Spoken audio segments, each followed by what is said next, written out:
नमस्कार। Cognizant academy के YouTube मंच पर आप सबों का बेहद स्वागत है। आज हम लोग बात करेंगे डिफेक्ट्स ऑफ ए लेंस की। हमेशा चाहे कॉनकेव लेंस हो चाहे कॉन्वेक्स लेंस हो, हमेशा एक बात हम लोग बात करते हैं कि फोकल लेंथ और अपर्चर जो है इसका कंपैरेटिवली छोटा होना चाहिए, कंपैरेटिवली बड़ा। लेकिन कभी ये बात नहीं करते हैं कि ये जो लेंस है उसका अपर्चर जो है हम लोग एक सर्टेन वैल्यू से बहुत ज़्यादा भी रख सकते हैं। क्यों नहीं रख सकते हैं? क्योंकि लेंस में दो तरह की बीमारी, दो तरह की डिफेक्ट जो है वो हम लोगों को देखने को मिलता है।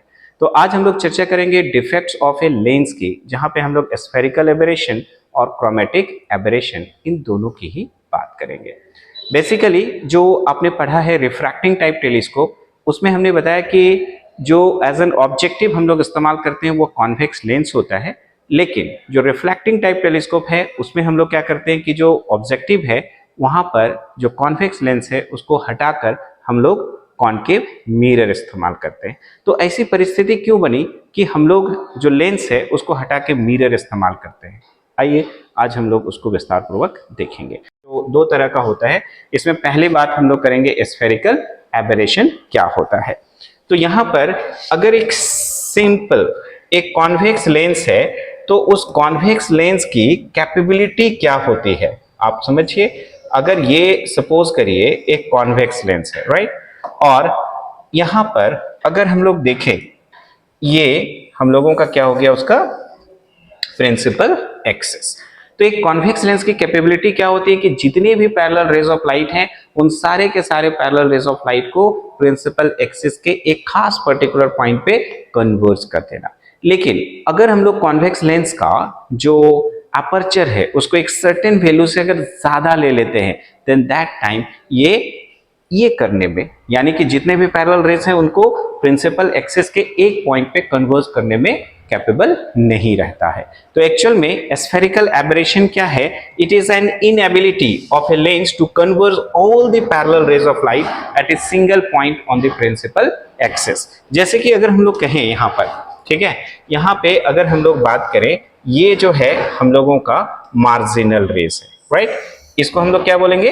Marginal rays. ये हम लोगों का हो गया मार्जिनल रेज। अब ये जो मार्जिनल रेज है ना, अगर इसकी हम लोग बात करते हैं, ये जो मार्जिनल रेज है वो क्या होगा कि जो ऑप्टिकल सेंटर है उसके काफी करीब ये कन्वर्स हो जाएगा। तो यहां पे देखिए ये कन्वर्स हो गया यहां पर, ठीक है, ये जो है कन्वर्स हो गया यहां। लेकिन जो पैरेक्शियल रेज है, अगर हम लोग बात करेंगे पैरेक्शियल रेज की, यानी कि parallel to the principal axis तो होगा ही लेकिन close to the principal axis भी होगा, देन दैट टाइम अगर आप देखो तो ये कंपैरेटिवली जो है डिस्टेंट प्लेस पर जाकर ये कन्वर्स हो रहा है, ठीक है। तो इसको जो है हम लोग किस नाम से जानेंगे? ये आपको पैरेक्शियल रे है ना, इसको हम लोग क्या बोलेंगे? पैरेक्शियल रेज, यानी कि प्रिंसिपल एक्सिस के क्लोज है, पैरेलल तो है ही। यहां पे आप देखिए ये हो गया हम लोगों का फोकस पैरेक्शियल रे का, तो एफ पे लिख रहे हैं। यहां पर ये मार्जिनल रेज का है तो इसको हम लोग एफ एम लिख रहे हैं। ये हम लोगों का क्या है? तो अगर देखा जाए तो ये हो जाएगा हम लोगों का ऑप्टिकल सेंटर, ठीक है। तो स्फेरिकल एबरेशन क्या है? सिंपल भाषा में आप समझिए कि जितने भी पैरेलल रेज ऑफ लाइट हैं, होना क्या चाहिए कि सारे के सारे पैरेलल रेज ऑफ लाइट को प्रिंसिपल एक्सिस के एक खास पर्टिकुलर पॉइंट पे कन्वर्ज होना चाहिए। लेकिन अगर एक सर्टेन लिमिट से ज्यादा का एपर्चर और फोकल लेंथ हम लोग ले लेते हैं देन दैट टाइम ये जो लेंस है इसकी एबिलिटी जो है ये खत्म हो जाती है, राइट। तो स्फेरिकल एबरेशन क्या है? It is an inability of a lens to converge all the parallel rays of light at a single point on the principal axis। यहां पर होगा क्या? तो marginal rays gets focused close to the optical center while paraxial rays get focused away to the optical center। जो marginal rays है वो closely focused हो जाएगा, वहीं paraxial rays जो है वो optical center से काफी दूर में जाके फोकस्ड होगा। रिजल्ट क्या होगा कि जो इमेज का फॉर्मेशन होगा वो काफी ब्लर्ड बनेगा। अब अगर ये स्फेरिकल एबरेशन है, ये तो बीमारी है ना, तो उसका इलाज भी होगा।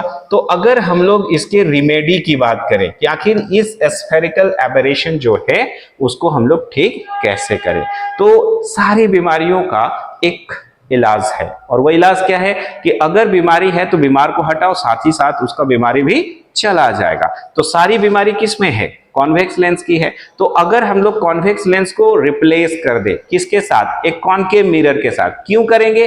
क्योंकि जो कॉन्वेक्स लेंस की प्रॉपर्टी है और जो कॉनकेव मिरर की है वो एक समान होती है। अगर वहीं पे अगर हम लोग कॉनकेव लेंस की बात करेंगे तो कॉन्वेक्स मिरर के द्वारा उसको हम लोग रिप्लेस कर सकते हैं, क्योंकि दोनों की प्रॉपर्टी जो है वो आपस में मिलती है, मैच करती है, राइट।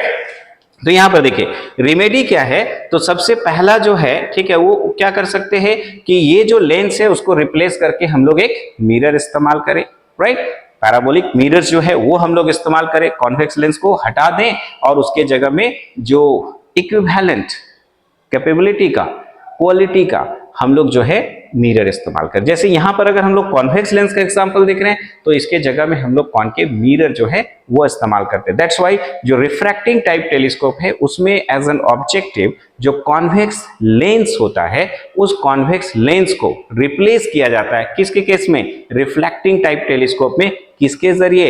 एक कॉनकेव पैराबोलिक मिरर के द्वारा। तो एक तरीका यह है कि कॉन्वेक्स को हटा के आप मिरर इस्तेमाल करिए, और दूसरा तरीका जो है स्फेरिकल एबरेशन जो है उसको रिमेडीड करने का क्या है, तो वहां पर हम लोग एक कॉम्बिनेशन ऑफ कॉनकेव और कॉन्वेक्स लेंस भी इस्तेमाल कर सकते हैं। तो अगर एक कॉनकेव और कॉन्वेक्स लेंस का कॉम्बिनेशन इस्तेमाल करेंगे तब भी ये एबरेशन जो है वो काफी हद तक उसको शॉर्ट आउट किया जा सकता है। अब नेक्स्ट जो है हम लोग क्या देखेंगे, दूसरा है ना, सेकेंड वन जो है इसको बोला जाता है क्रोमेटिक एबरेशन। सेकेंड वन जो है उसको हम लोग क्या बोलेंगे? Chromatic aberration. तो यहां पे देखिए क्रोमेटिक एबरेशन जो है ये एक्चुअल में होता क्या है? What is chromatic aberration? जैसा कि आप देख रहे हैं क्रोमेटिक जो है वो एक्चुअल में आया कहां से है? कलर से आया है। अगर एक व्हाइट लाइट की बात करें तो व्हाइट लाइट में क्या होता है? 7 कॉन्स्टिट्यूएंट कलर्स होते हैं, राइट। तो अगर यहां पर हम लोग देखें, सपोज करिए अगर हम लोग बात करते हैं यहां पर एक कॉन्वेक्स लेंस की इस तरह से, है ना, ये कॉन्वेक्स लेंस है, राइट। अभी इस पे जो है सपोज करिए, है ना, इस तरह से जो रेज यहां पर इंसिडेंट हो रहा है, राइट, यहां पर ये जो है, ठीक है, हम लोगों का क्या हो जाएगा? प्रिंसिपल एक्सिस हो जाएगा, राइट। तो जितनी भी रेज हैं उसको तो प्रिंसिपल एक्सिस पे एक पॉइंट पे कन्वर्स होना ही है। तो अगर ये व्हाइट लाइट है, ये क्या है? व्हाइट लाइट है। तो व्हाइट लाइट कहने का मतलब है कि इसमें 7 कॉन्स्टिट्यूएंट्स कलर जो है, ठीक है, वो वहां पर मौजूद हैं। तो होता क्या है कि सारे के सारे जो व्हाइट लाइट है, ठीक है, सारे के सारे कंपोनेंट को प्रिंसिपल एक्सिस के एक ही पॉइंट पे कन्वर्स होना चाहिए। लेकिन अगर एक सर्टेन लिमिट से ज्यादा की एपर्चर वाली हम लोग लेंस ले लेते हैं तो उस सिचुएशन में क्या होता है कि जो वायलेट लाइट है ना, अगर हम लोग देखें कि जो वायलेट लाइट है वो कन्वर्स हो जाएगा नजदीक में। वायलेट लाइट जो है वह कन्वर्स होगा कहां पे? नजदीक में। वहीं जो रेड लाइट है वो हम लोगों का कन्वर्स होता है दूर में जाकर, ठीक है, इस तरह से जो है दूर में जाके कन्वर्स होगा, राइट। ये वायलेट हो गया और यहां पर ये रेड कलर जो है, ठीक है, वो होगा। हमने कलर जो है अलग चूज कर लिया है, लेकिन आपको ध्यान रखना है कि यहां पर जो है वायलेट लाइट है और यहां पर जो है रेड, और बाकी जो रिमेनिंग कलर्स है इसके बीच में मौजूद होंगे, राइट। तो क्रोमेटिक एबरेशन क्या है? It is an inability of a lens to converge all the component of white light at a single point on the principal axis। ये inability है किसका? लेंस का, कि सारे के सारे जो कंपोनेंट ऑफ कलर्स है उसको एक पॉइंट पर जाके वो कन्वर्ज नहीं कर पाता है। जहां तक सवाल है वायलेट लाइट, तो violet light get focus close to the optical centre. जो ऑप्टिकल सेंटर है उसके करीब जो है वायलेट लाइट फोकस्ड होगा, while red light get focused away to the optical center। Result क्या होगा? जो इमेज का फॉर्मेशन होगा that is blurred, वो डिस्टिंक्ट नहीं होगा, साफ साफ नहीं बन पाएगा, राइट। तो यहां पर अगर बीमारी है, ठीक है, ऑब्वियसली उसका जो है इलाज भी है जरूर से, है ना। तो यहां पर रिमेडीड जो है, ठीक है, वो क्या होगा, तो इट इज रिमेडीड या it is overcome by using A parabolic spherical mirrors instead of lens. Lens को हटा के हम लोग पैराबोलिक स्फेरिकल मिरर्स इस्तेमाल कर सकते हैं, या फिर कॉम्बिनेशन ऑफ कॉनकेव और कॉन्वेक्स लेंस इस्तेमाल कर सकते हैं। ऐसा करके आप क्रोमेटिक एबरेशंस को ओवरकम कर सकते हो, रिमेडिड कर सकते थे। तो यहां पर ये थे हम लोगों का एबरेशंस जो कि लेंस में पाया जाता है ना। एक स्फेरिकल एबरेशन और दूसरा क्रोमेटिक एबरेशन। इस वीडियो में इतना ही। Thank you for watching my this video. अच्छा लगा तो आपको चैनल को सब्सक्राइब कर लेना है, लाइक करना है, शेयर करना है। Thank you.